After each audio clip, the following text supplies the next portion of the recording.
નમસ્કાર દોસ્તો, મગફળીના પાકને ઉગતા વેત જ એક રોગનો સામનો કરવો પડે છે, જેનું નામ છે ઉગસું.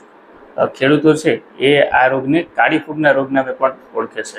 અંગ્રેજીમાં આ રોગને કોલાર રોટ કહેવામાં આવે છે, જે એસ્પરજિલસ નાઇજર નામની જમીનજન્ય કે બીજજન્ય ફૂગ દ્વારા ફેલાય છે.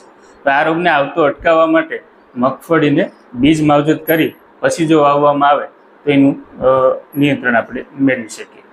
બીજ માવજત માટે કયા પ્રકારના ફૂગનાશકો પસંદ કરવા જોઈએ એના વિશે આપણે માહિતી મેળવી. 2-3 ફૂગનાશકો છે જે કાળી ફૂગમાં સારામાં સારા પરિણામો આપે છે. જેમાં પ્રથમ છે એ ધાનુકા કંપનીનું વિટાવેક્સ પાવર નામે ફૂગનાશક આવે છે. આ ફૂગનાશક પાવડર સ્વરૂપમાં આવે છે, જેનું પ્રમાણ માપ છે એ 3 ગ્રામ પ્રતિ કિલો બીજ રાખી અને બીજ માવજત આપી શકાય. યાદ રાખજો કે આ ફૂગનાશક વાપરવા માટે પાણીનો ઉપયોગ કરવાનો નથી. અન્ય એક ફૂગનાશક છે જે BASF કંપનીનું સિસ્ટીવા નામે આવે છે. આ ફૂગનાશકનું પ્રમાણ માપ છે એ 1 ml પ્રતિ કિલોગ્રામ બીજ દીઠ રાખી અને માવજત કરી શકીએ.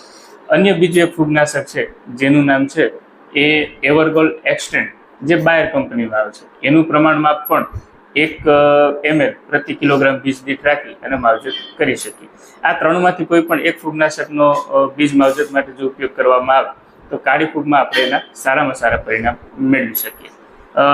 બીજી યાદ રાખવા જેવી બાબતો છે કે બીજ માવજત છે એ વાવણીના 8-10 કલાક અગાઉ આપી દેવી જોઈએ. બીજ માવજત કરતી વખતે હાથમાં મોજા પહેરવા પણ ખૂબ જરૂરી છે.